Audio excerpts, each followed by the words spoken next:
자, 그러면 제자는 어떠한 사람인가? 제자는 과연 어떠한 특성을 갖고 있고 제자라는 사람의 정체성은 무엇인가에 관한 질문이라고 할 수 있을 것입니다. 이에 대해서 F.F. 브루스는요, 오늘 이 소금과 빛의 교훈에 대해서 이렇게 말씀하셨습니다. 이 교훈의 말씀은 제자들의 기능이다 라고 설명했고요. 렌스키라는 학자는요, 소금과 빛에 대한 비유를 말씀하시면서 예수께서는 제자들과 세상과의 관계를 전하셨다. 팔복에서는 제자들의 하나님께로부터 받은 복을 말씀하셨고 이제는 제자들로 말미암아 세상이 받을 복을 전하신 것이다 라고 말했습니다. 하나님께 천국을 선물로 받은 그리스도인들은 과연 세상에서 어떠한 존재일까요? 내가 누구인지 아는 것이야말로 내가 세상에서 어떻게 살아가야 하고 그리고 세상에서 사람들과 어떤 관계를 맺어야 하는지 그 명확한 근거와 방향을 제시해 줄 수 있습니다. 그래서 정체성을 아는 것은 굉장히 중요한 문제이죠. 과연 저와 여러분은 세상에 어떠한 존재일까요? 그리고 또 어떠한 존재이길래 또한 어떻게 살아야 할까요? 오늘 그것을 함께 살펴보기를 원합니다. 먼저 오늘 말씀은 이렇게 시작합니다. 너희는 세상의 소금이니. 여기서 말씀하시는 너희라는 대상은요, 1차적으로 산상수훈을 들으러 온 모든 백성들, 예수님의 말씀을 들으러 온 모든 무리들을 가리킵니다. 하지만 지난주에 살펴봤던 11절 12절을 살펴보면요, 나로 말미암아 너희를 욕하고 박해하고 거짓으로 너희를 거슬러 모든 악한 말을 할 때에 너희에게 복이 있나니 기뻐하고 즐거워하라. 하늘에서 너희의 상이 큼이라. 너희 전에 있던 선지자들도 이같이 박해하였느니라 라는 말씀을 통해서 볼 때 그 자리에 있는 모든 자들이 하나님의 어떤 복음을 받는 제자들이 아니라 그 중에서 예수 그리스도를 위해서 끝까지 고난을 받고 박해를 받을 각오를 한 그들이 진짜 참 제자. 그래서 여기서 말하는 너희는 이라는 이 대상에 해당하는 자가 앞으로 미래에 바로 예수 그리스도를 위해서 무엇이든지 어떤 어려움이든 박해든지 고난이든지 그것들을 감수하겠다고 결단하는 진짜 제자들을 가리키는 게 바로 좀 더 협소한 너희다라고 할 수 있을 것입니다. 그러니 그 자리에 있는 모든 자들이 아니라 바로 참 제자가 바로 너희인 것입니다. 칼빈은 이 소금과 빛에 대해서 설명하면서 다음과 같이 말했습니다.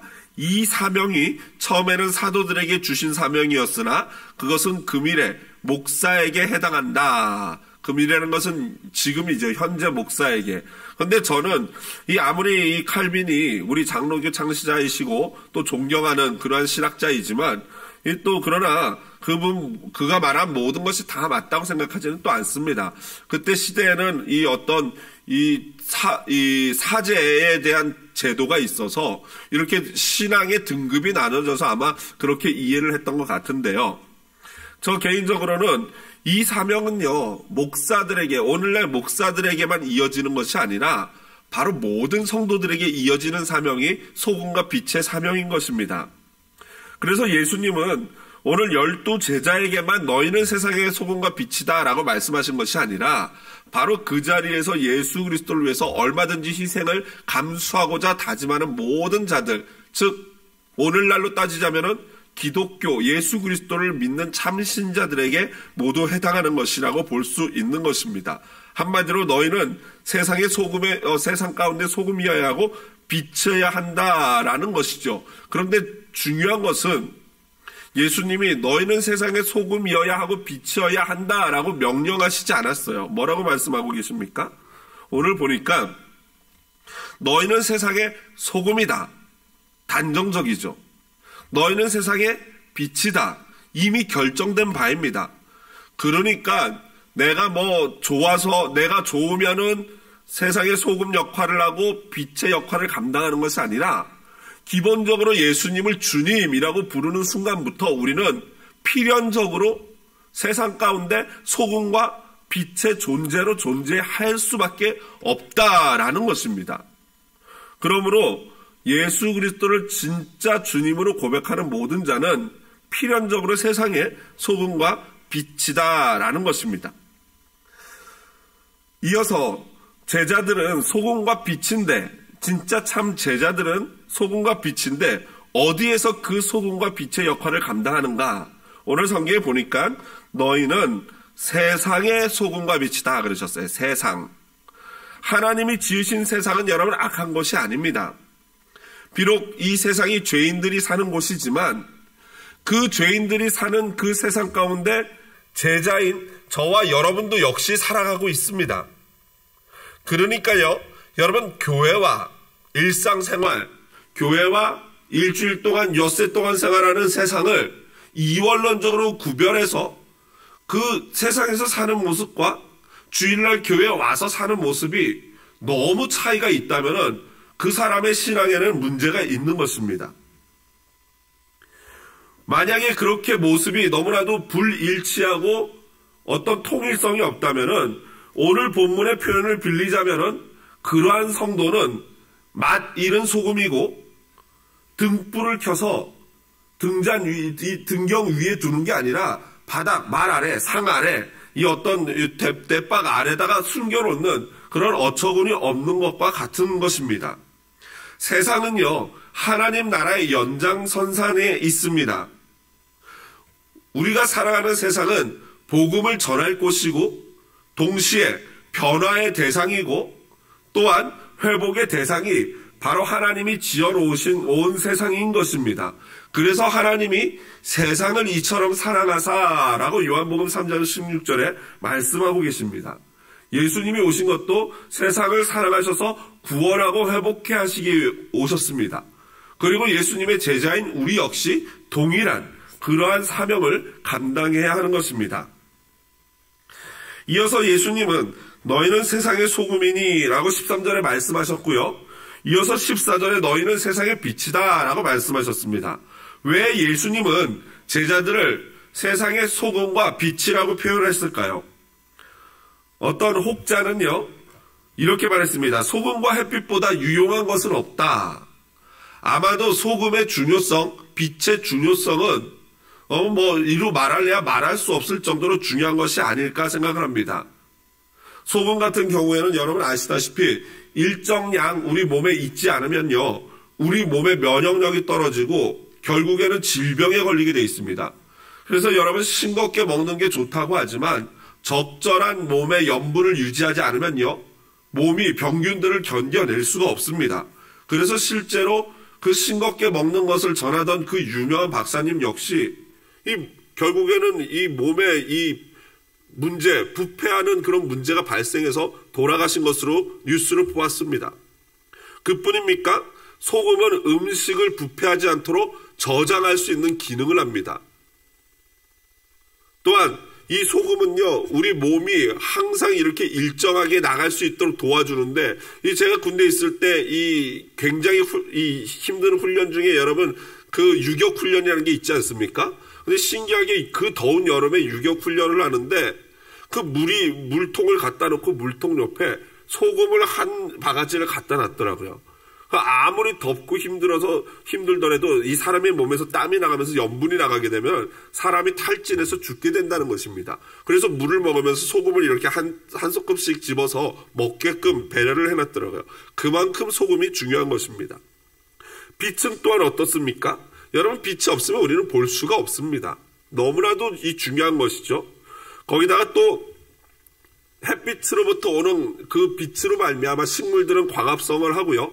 우리 인간 같은 경우에는 이 햇빛을 받으면서 우리 몸이 비타민 D를 흡수합니다. 그래서 여러분, 우리 한국 사람들 중에 워낙 이 햇빛 타는 거 싫어하고 뭐 타면은 좀 촌스러워 보인다 막 이러면서 햇빛 다 가리고 다니고 무장하고 다니고 막 이러는 우리 한국 아주머니들 많이 계시는데요. 그러다 보면 비타민 D가 몸에서 없어가지고 결국에는 병원에 실려가는 그런 신세가 되게 됩니다. 그러므로 여러분, 적절하게 햇빛을 받는 것은 건강에 굉장히 필수적인 요건입니다. 이처럼 소금과 빛은요, 세상과 살아가는데 반드시 필요한 것의 대명사입니다. 물론 이것만큼 중요한 다른 것들도 있겠지만 소금과 빛이라는 것은 우리가 사는데 가장 필수적인 것의 대명사로서 예수님이 그것을 사용하고 계시는 겁니다. 우리들, 제자들은 바로 그러한 존재입니다. 세상 가운데 없어서는 안 될, 없으면 세상이 망가지고 썩고 부패하고 건강이 해쳐지는, 볼 수 없는, 확인할 수 없고 구별할 수 없는 그러한 존재가 바로 저와 여러분이다라는 것입니다. 여러분, 오늘 우리는 이 시점에서 한번 자신에게 질문을 해봐야 됩니다. 나는 과연 세상에 빛과 소금인가? 소금과 빛과 같은 역할을 감당하고 있는가? 내가 과연 그러한 존재인가? 이미 하나님이 우리를 그러한 존재로 부르셨다면은 그러한 존재처럼 내가 역할을 감당하고 살아가고 있는가? 한번 오늘 진지하게 우리가 고민하며 생각하고 질문해야 될 질문인 것입니다. 이어서 이제 우리는 소금과 빛의 비밀에 대해서 한번 살펴보기를 원합니다. 예수님은 소금이 맛을 잃으면 쓸데없어 버려지고 사람들에게 밟힌다 그러셨습니다. 그리고 빛은, 그 빛이 비추기 시작하면 산 위에 있는 동네가 감추어지지 못한다라고 하셨습니다. 그리고 그 등불을 켜서 집안에서 그 등불은 높은 곳에 둬서 모든 방 안에 비추게 해야 하는 것이 옳은 것이지, 그 빛을 펴가지고 우리말로 이 표현하자면 대박 아래다 숨겨놓는 그런 경우는 없다는 것이죠. 한마디로 이 소금과 빛은 그 역할을 적절히 감당해야 한다라는 것입니다. 세상을 향한 이런 빛과 소금의 역할을, 고유의 역할을 감당하기는 해야 하겠는데, 자, 그렇다면은 과연 세상에 짠맛과 빛의 구체적인 제자들의 역할이 무엇입니까? 세상의 소금과 빛이다라는 이 비유적인 표현에서 과연 우리 제자들은 세상에 어떤 소금과 빛의 역할을 구체적으로 감당해야 하는지 말입니다. 먼저 오늘 16절을 보면요, 짠맛과 빛이 구체적으로 무엇인지에 대해서 예수님이 설명해 주십니다. 16절 보시면요, 뭐라고 말씀하시냐면 중간에 그들로 너희 착한 행실을 보고 라고 나옵니다. 착한 행실. 여러분, 만약에 이 본문을요 잘못 해석하면은 행위 구원을 말씀하신다고 오해할 수 있습니다. 구원은 무엇으로 얻습니까? 믿음으로 얻습니다. 그러므로 절대 행위로는 구원을 얻을 수가 없습니다. 그런데 여기서 말씀하시는 예수님의 이러한 말씀의 의미는 믿음과 선행, 곧 진짜 믿음, 참 믿음은 반드시 선행이 따라오게 되어 있는 그 사실을 말씀하고 있는 것입니다. 믿음과 선행, 곧 믿음과 삶은 뗄래야 뗄 수 없는 관계인 것이죠. 진짜 믿음은 반드시 그 행동을 동반하게 되어 있습니다. 사랑하면은 반드시 사랑하는 사람의 따라오는 행동이 있어야 하는 것입니다. 그리고 반드시 사랑하는 사람의 행동은 따라오게 되어져 있는 것이고요. 그것이 바로 오늘 본문에 나오는 착한 행실이다라는 것입니다. 사실 이 착한 행실이라는 것은요, 소금과 빛이라는 예수님이 비유로 들어주시는 그 소재 안에 이미 착한 행실의 특성이 들어가 있습니다. 여러분 생각해 보십시오. 소금이 언제 짠맛을 낼 수 있습니까? 소금이요, 짠맛을 낼 수 있을 때는요, 바로 소금 자신이 물에 녹아서, 완전히 녹아서 그 액체나 음식 속에 흡수되고 사라질 때 짠맛을 비로소 낼 수 있습니다. 여러분, 빛이 언제 빛을 발합니까? 기름이든지 나무든지 아니면은 밀랍 같은 촌농에 쓰여지는 밀랍 같은 것들이요, 심지가 있어서 그것에 불이 붙어서 그 자신의 몸을 완전히 태워서 자신이 하얀 재가 될 때 비로소 계속해서 빛을 발할 수 있는 것입니다. 여러분, 착한 행실이 무엇이겠습니까? 바로 이렇게 자신을 녹이고 자신을 태워버리는 희생, sacrifice인 것입니다. 자신을 희생하지 않고서는 결코 소금의 역할을, 빛의 역할을 우리는 감당할 수가 없습니다. 여기서 우리는 기독교인들이 세상과 어떤 관계여야 하는지를 볼 수 있습니다. 철저하게 세상 가운데 함께 거하면서 그들 가운데서 녹아서 태워져서 소금과 빛의 역할을 해야 하는 것이 바로 저와 여러분의 존재인 것입니다. 물론 여러분 이것을 오해하시면 안 됩니다. 이것이 세상처럼 되는 것, 너무 세상 사람들과 동화가 되어서 그들처럼 되는 것을 의미하는 것은 절대 아닙니다. 내가 믿는 바를, 내가 확신하는 바를 그대로 살아내는 것, 그리고 내 주변에 있는 그런 사람들을 위하여 내 자신이 조금 더 움직이고 조금 더 희생하는 것, 그것이 바로 착한 행실입니다. 그래서 여러분 기독교인들 중에 너무 이 엉덩이가 무거우신 분들은 좀 생각을 하시고 훈련을 하셔야 돼요.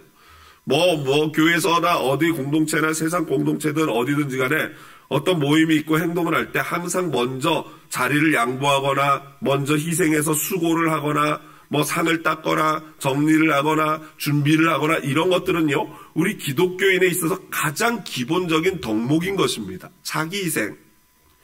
그러니 여러분 그런 부분이 만약에 몸에 배어 있지 않는 분들은 철저하게 자신을 쳐서 훈련을 하셔야 됩니다. 왜냐하면 예수님이 그렇게 하시지 않았습니까? 마지막 날 잡히시기 전날 밤에 예수님이 하신 일이 무엇입니까?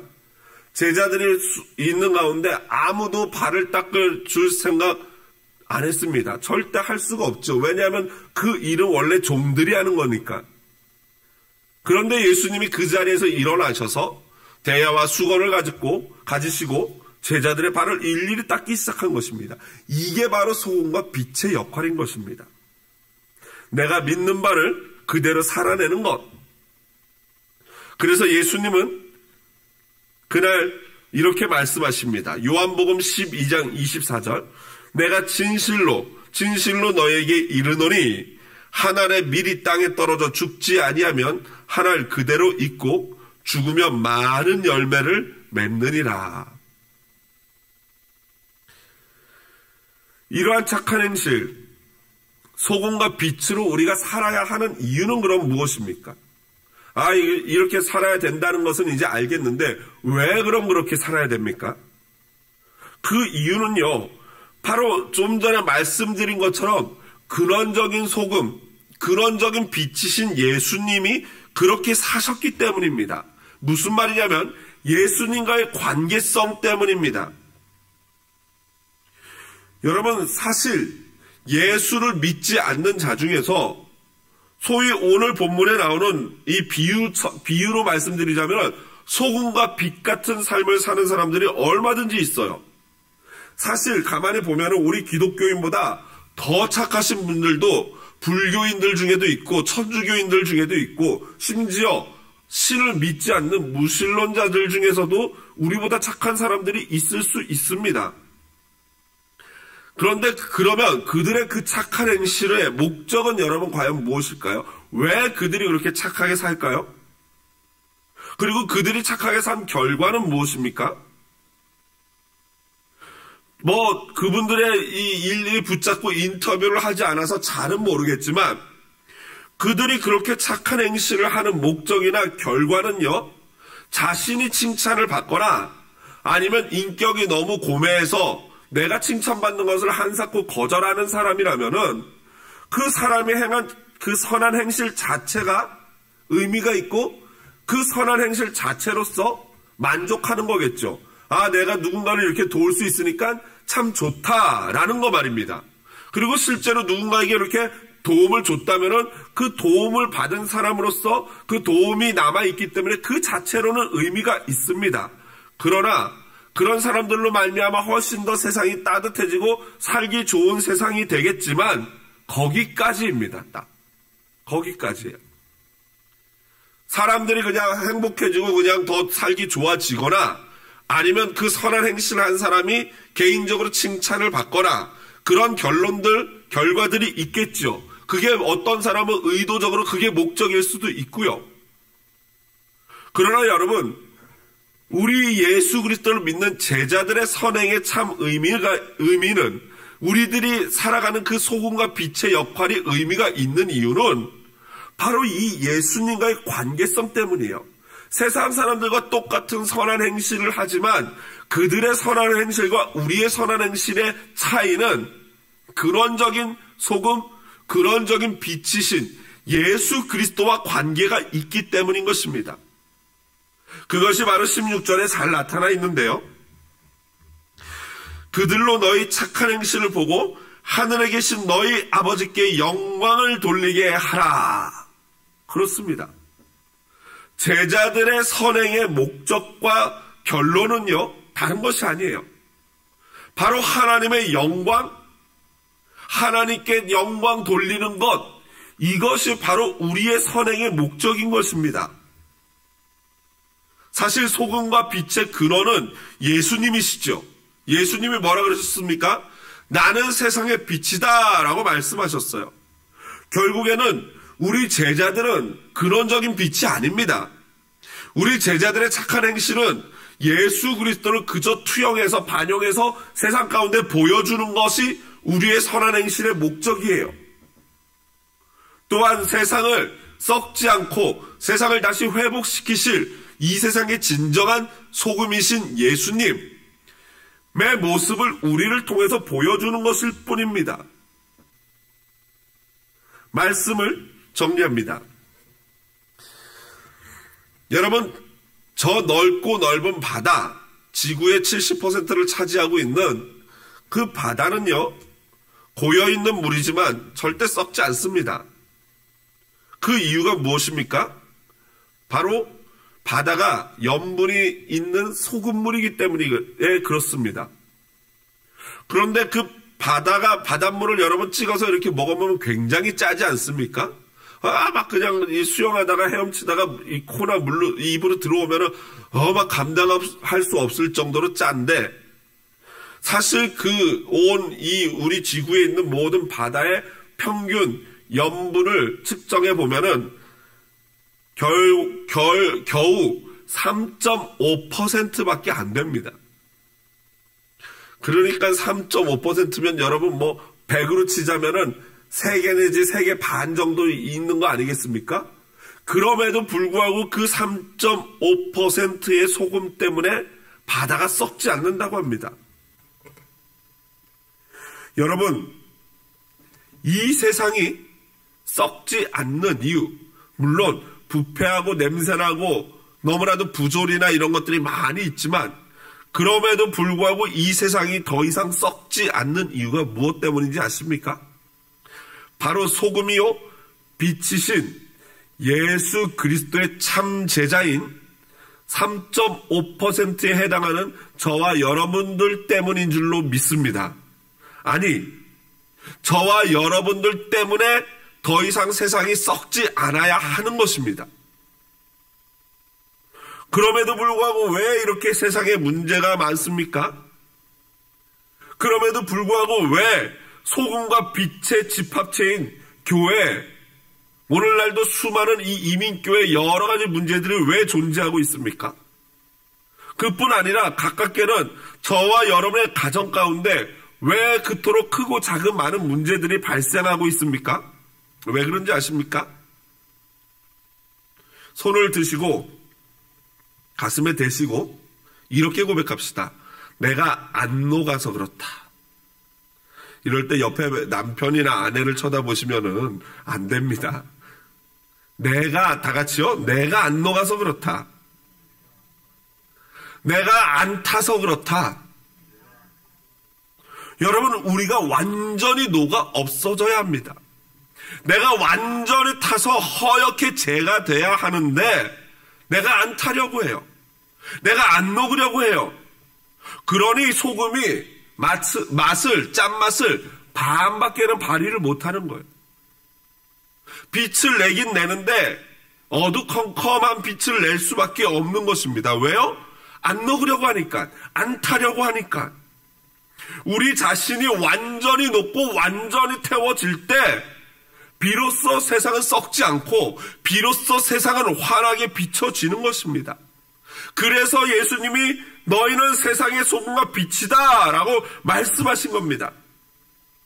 소금이 되고 빛이 되라는 것이 아니라 이미 그러한 소금이고 빛의 존재인 것입니다. 그러므로 우리는 너무도 당연히 우리 자신을 녹이고 태우는 착한 행실을 해야 합니다. 왜요? 하나님께 영광을 돌려야 하는 존재이기 때문이에요.